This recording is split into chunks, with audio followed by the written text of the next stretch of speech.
반갑습니다. 직접 뵙지는 못하지만 이렇게 온라인상으로라도 이렇게 함께 하니까 정말 감사하고 이 시간에 부족한 저를 통해서 주님께서 각자 한 사람 한 사람 성도님들 심령 가운데 주님의 말씀이 이렇게 살아서 역사에서 그 마음속에 꽂혀서 그래서 그 영과 혼이 주님 안에서 소생되고 회복되는 역사가 있기를 주님의 이름으로 축복합니다. 아멘.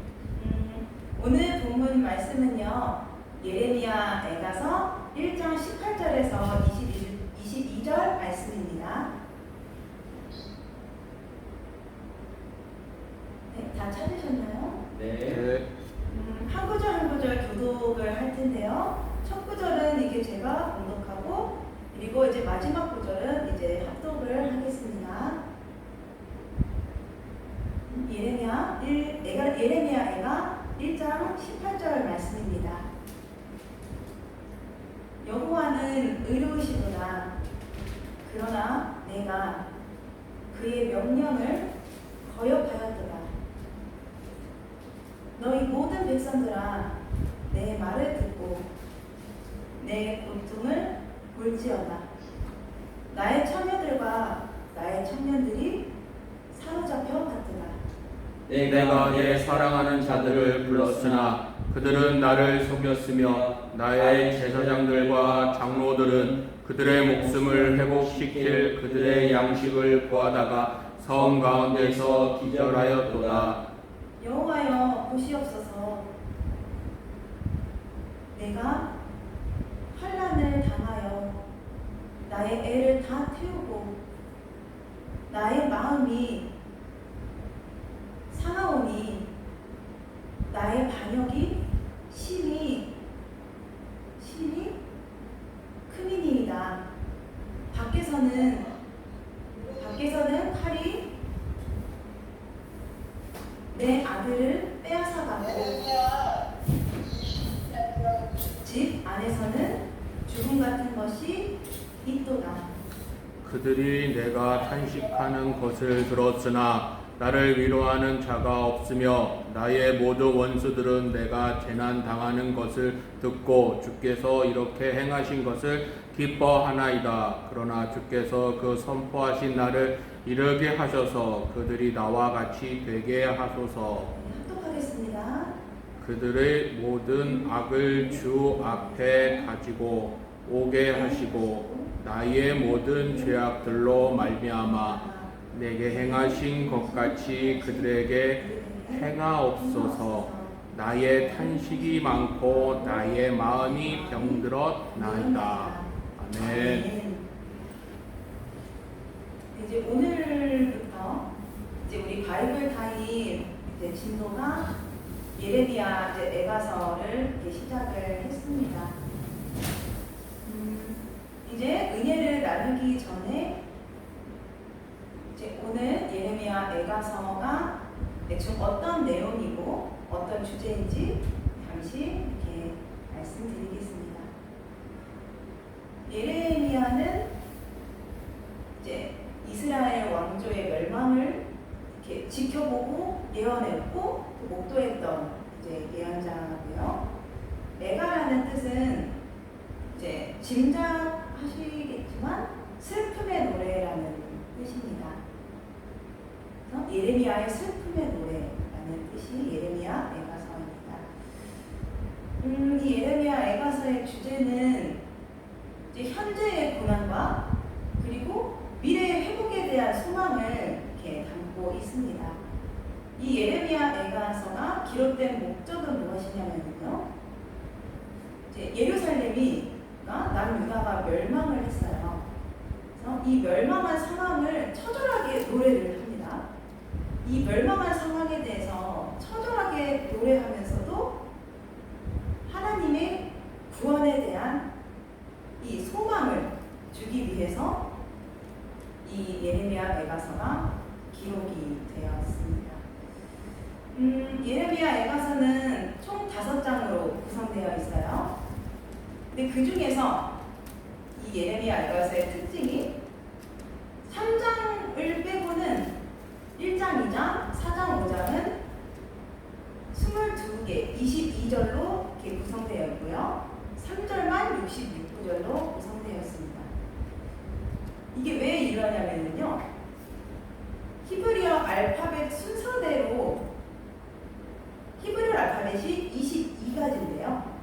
그래서 각 구절이 끝나고 새 구절이 시작될 때마다 이 히브리어 알파벳이 이 순서대로 이렇게 돌아가요.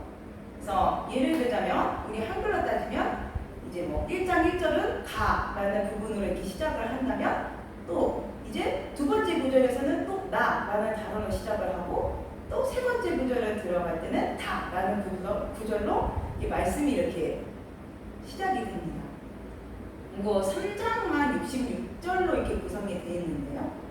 이 66절은 이 22구절이 3개로 3등분 되어 있는 거예요. 그래서 이 또한 히브리어 알파벳 22구절을 돌아가면서 66절로 이렇게 구성되어 있습니다. 왜 굳이 이렇게 구성이 되었는가 하면은 시라는 이제 이 예레미야 애가가 그 시의 형식을 따라서 이렇게 형식이야 그 틀에 맞춰서 이렇게 이 말씀이 이렇게 구성이 되어 있는 건데요. 근데 이 함축적인 이 단어 안에 이 시라는 형식과 이 틀 안에 하나님은 그래도 당신의 택한 당신의 백성들을 결코 버리지 않는다. 우리를 그래도 구원하신다라는 희망을 최대한 함축적으로 담고 있기 때문에 그것을 최대한 표현하기 위해서 이제 굳이 이렇게 22절, 66절 이제 이런 형식으로 구성되어 있다고 그렇게 이해하시면 이게 되겠습니다. 예레미야 애가서의 핵심은 3장이라고 볼 수 있는데요. 이제 다른 장들을 이렇게 읽어보시면 아시겠지만 이 3장은 하나님의 구원에 대한 희망이 가장 강렬하게 고백되어 있습니다. 그래서 오늘은 그 중에서 첫 장을 이렇게 보는데요. 오늘 본문의 내용을 간략하게 설명을 드리자면 이제 예레미야가 하나님의 말씀을 거역했기 때문에 내가 망했습니다 라고 그 자백하는 부분으로 시작을 합니다. 근데 이 자백하는 구절로 시작을 하면서 동시에 이 구절을 좀 보다 보면 내 마음이 너무 아픕니다. 그것을 고백을 하고 있습니다. 물론 하나님의 말씀을 내가 거역했기 때문에 내가 망했기 때문에 그것 때문에 마음이 아프지만 그것뿐만이 아니라 내 마음이 더 아픈 이유는 내 주변 대적 국가들이 나의 이런 모습을 보고 기뻐하기 때문에 그 모습 때문에 내가 더 마음이 아프다고 고백을 하고 있습니다. 그러면서 저들도 그 나를 조롱하는 내 모습을 보고 기뻐하는 주변 대적 국가들도 나처럼 됐으면 좋겠다라고 주님 앞에 이렇게 고백하는 그런 내용으로 간략하게 구성되어 있습니다. 그러면 이제 한 구절 한 구절 이렇게 보면서 주님의 의견을 잠시 나누겠습니다. 이제 이 말씀의 첫 구절 18절을 공독하겠습니다. 18절을 보면 여호와는 의로우시지만 내가 그의 명령을 거역했다라는 고백이 이렇게 나옵니다. 이게 무슨 뜻이냐면요. 하나님의 심판은 정당하기 때문에 그죠? 내가 하나님의 말씀을 거역한 백성으로서 할 말이 없다라는 그런 뜻을 담고 있습니다. 물론 이 징계는 너무 아프지만 나는 하나님의 이 심판에 대해서 순종할 수밖에 없다. 할 말이 없다. 그런 고백입니다. 근데 여기 이 말씀을 보다 보면 이 18절의 특징이 알 수가 있는데요. 보통 물론 내가 잘못해서 그에 따른 처벌과 재판을 이렇게 선고를 받았어요. 그래도 그 중에는 이제 세상에 보면 내가 분명히 잘못한 건 맞지만 그래도 항소하고 따지고 항의하는 그런 경우들도 이렇게 볼 수가 있죠. 난 그래도 억울해요. 그래도 좀 감형시켜줘야 되는 거 아니에요? 이건 너무해요. 라고 이렇게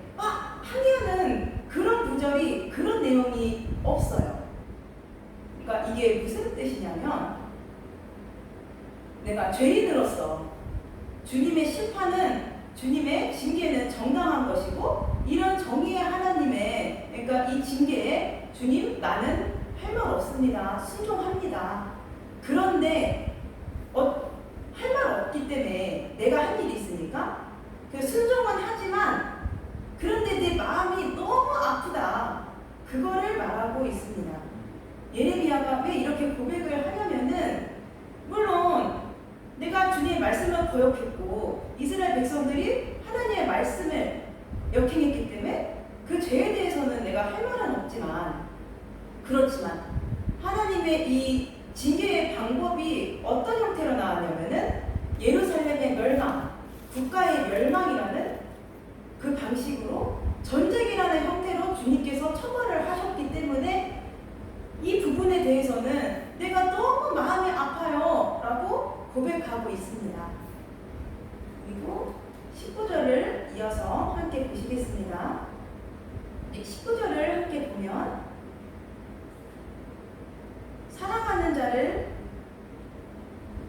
불렀으나 그들은 속였으며 제사장들과 장로들은 식량을 구하다가 기절하였다라는 말이 나옵니다. 이게 무슨 뜻이냐면은, 여기서 예레미야가 언급하는 사랑하는 자들이라는 게 누구를 의미하냐면요, 이 남유다와 동맹을 맺었던 이 주변 동맹국들을 가리키는 단어입니다. 그러니까 남유다가 이제 바벨론의 침공을 이렇게 받았어요. 그러면 당연히 이 남유다와 동맹을 맺었던 이 주변 국가들이 남유다를 도와줘야 되잖아요. 도와줘야 되는데 이 주변 국가들이 남유다를 돕지 않았다는 소리입니다.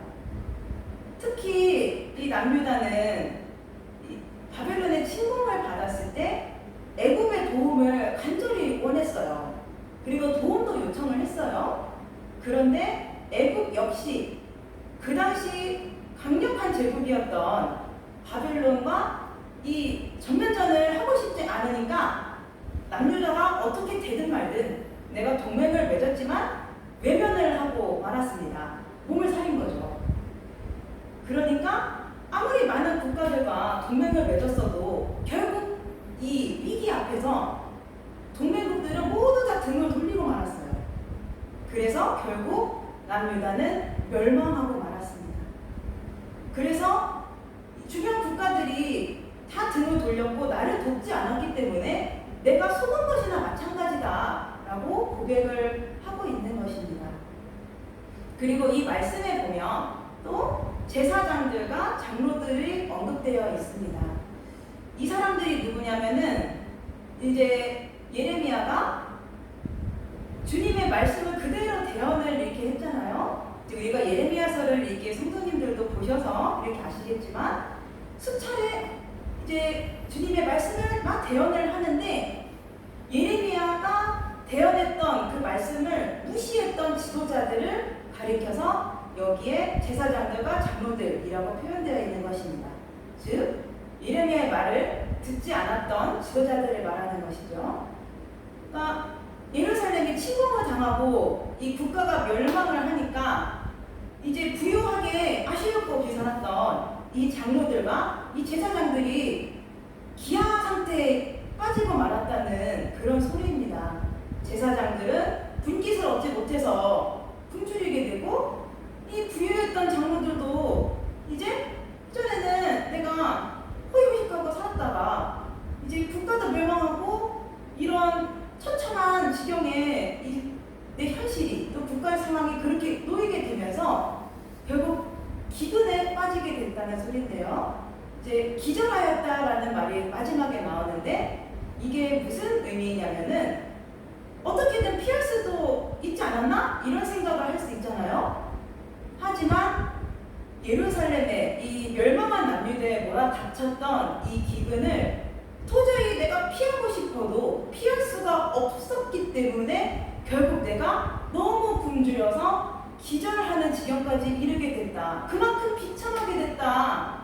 그만큼 이 상황이 너무 비참하게 돼서 내가 이런 상황에 빠지고 말았다라는 것을 나타내고 있는 말씀입니다. 이제 이어서 20절을 함께 보시겠습니다.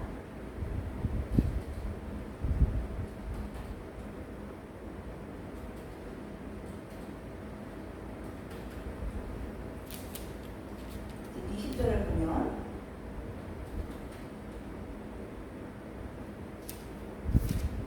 예레미야가 여호와여 보시옵소서, 그래서 이렇게 하소연을 이렇게 하고 있죠.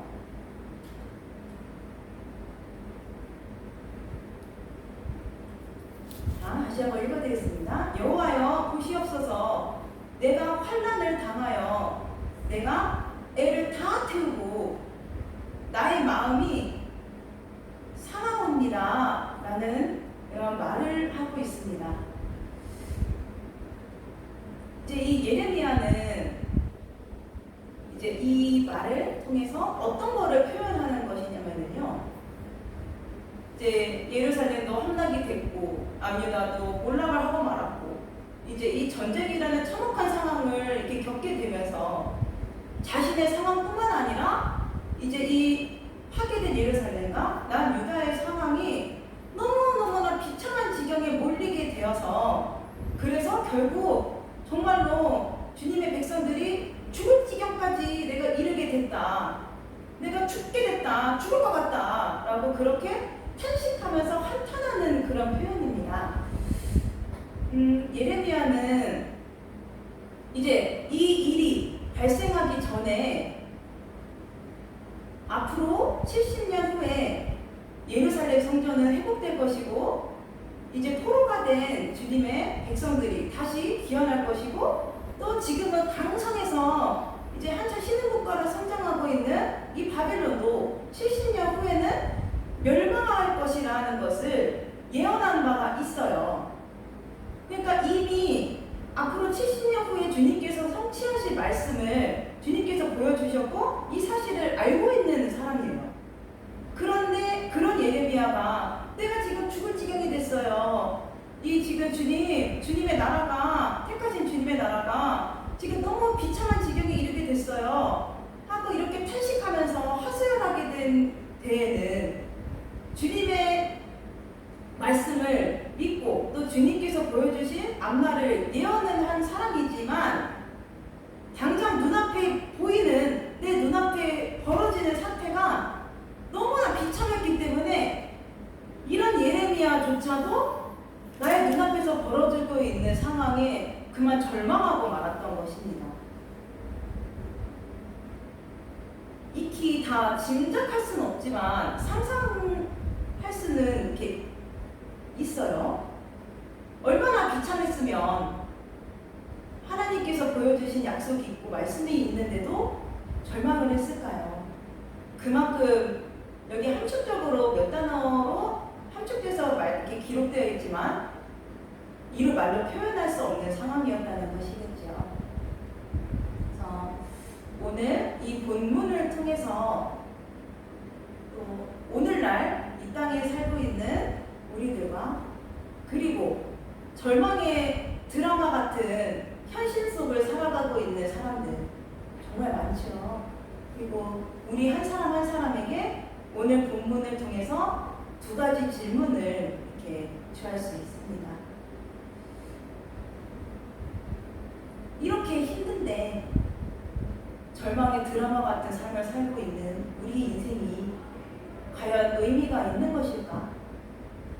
그리고 하나님을 믿는 우리도 우리의 신앙인들은 과연 의미가 있는 것일까? 이런 질문을 이렇게 던지고 있습니다. 이제 예레미야 1장부터 5장까지 전반적인 내용을 보면 사실 슬픔의 노래이만큼 이 예루살렘과 남유다의 그 폐허를 비추고 있고요. 사실 되게 슬픔의 고백이 참 많아요. 그래서 전반적으로 슬픔을 고백하고 노래하고 있지만 그렇다고 해서 여러분들이 놓칠 놓치지 말아야 될 것은 그렇다고 마냥 절망만을 예레미야 애가가 노래하고 있는 건 아니라는 것입니다. 이 예레미야 애가서의 핵심은 예레미야 애가서 3장 22절에서 26절에 나와 있는 말씀입니다. 제가 봉독을 했습니다. 여호와의 인자와 긍휼이 무궁하심으로 우리가 진멸하지 아니함이니이다. 이것들이 아침마다 새로우니 주의 성실하심이 크시도소이다. 내 심령에 이르기를 여호와는 나의 기업이시니 그러므로 내가 그를 바라리라 하도다. 기다리는 자들에게나 구하는 영혼들에게 여호와는 선하시도다. 사람이 여호와의 구원을 바라고 잠잠히 기다림이 좋도다. 아멘. 네, 복음의 아름다움은 희망, 그리고 우리가 인생이 겪는 그런 절망, 번민, 아픔, 그래서 이제 그 구원의 희망, 소망, 이 모든 것들을 아우르는 데 있습니다. 한 줄기 빛, 작은 희망이라도 품을 수 있다면 사람은 살 수 있다는 것입니다. 이 사례를 제가 한 가지 이렇게 말씀을 이렇게 소개를 잠깐 할 텐데요. 이 작은 희망이 얼마나 큰 힘이 되는지를 실제 사례를 잠시 소개하겠습니다. 되게 유명한 분인데 홀로코스터라는 단어를 혹시 들어본 적이 한 번쯤은 이렇게 있으실 거라 생각을 합니다. 이 홀로코스터들이 누구냐면은 이제 제1차, 2차 세계대전 때 독일의 나치에 의해서 엄청나게 유대 민족들이 희생을 당했는데 거기에서 살아남은 유대인들을 이렇게 뜻하는 이렇게 단어입니다. 이제 이 대량 학살 속에서 유대인들의 대량 학살 속에서 이제 생존한 사람 중에 프리고 레비라는 사람이 있어요.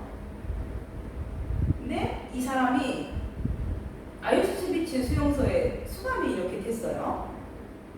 그래서 이제 연합국의 승리로 독일이 패망할 때까지 이 사람은 그 수용소 속에서 생존을 했습니다.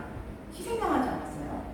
근데 나중에 이 사람이 증언을 하기를 내가 어떻게 그 아무뿐인 수용소 생활을 견뎌낼 수 있었는지에 대해서 이렇게 증언을 했습니다.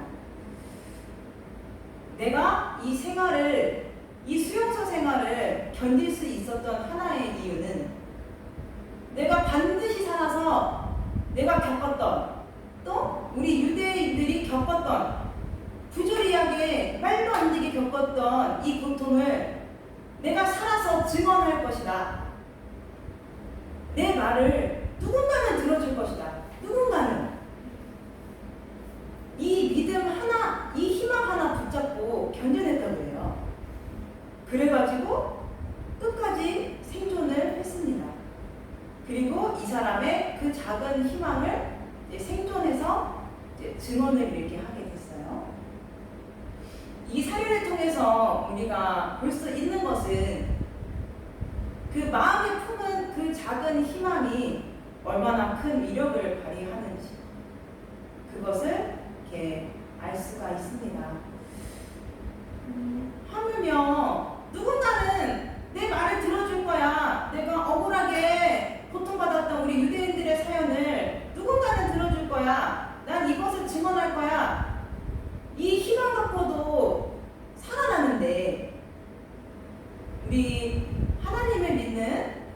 귀하게 사랑하는 성도 여러분, 하나님을 신뢰해야 되지 않겠습니까? 여러분, 하나님의 인자하심과 긍휼하심을 믿습니까? 아멘. 어떤 상황 속에서도 하나님의 선하심을 신뢰하는 우리 모두 되기를 주님의 이름으로 축복합니다. 아멘. 저는 믿음을 그런 것이라 정의하고 싶습니다. 믿음은 하나님이 나와 함께 하심을 부인하지 않는 것. 그럼에도 불구하고 하나님은 살아계시고 나와 함께 하셨음을 부정하지 않는 것. 이것이 믿음이다. 저는 그렇게 정의하고 싶습니다. 여러분들 가운데 정말로 생지옥 같은 현실, 이 예레미야 애가에서 벌어지는 이런 현실 같은 상황 속에 놓여있는 성도님들도 계실 것입니다. 그리고 또 우리 주변에 돌아보면 사망의 그늘에 앉아있는 이웃들도 많이 있을 것입니다. 그들에게 하나님이라는 불빛을 비추는 우리 모두가 되기를 소망합니다. 그리고 절망 속에 있어도, 정말 암흑뿐인 이 상황 속에 있어도 하나님의 구원하시는, 하나님의 선하심을 인정하시를 바라며 붙잡으며 주어진 오늘 하루를 주님의 이름으로 아름답게 승리하시는 우리 예당교회 성도님들 모두가 되시기를 주님의 이름으로 축복합니다. 아멘. 이제 말씀을 이렇게 마치겠습니다.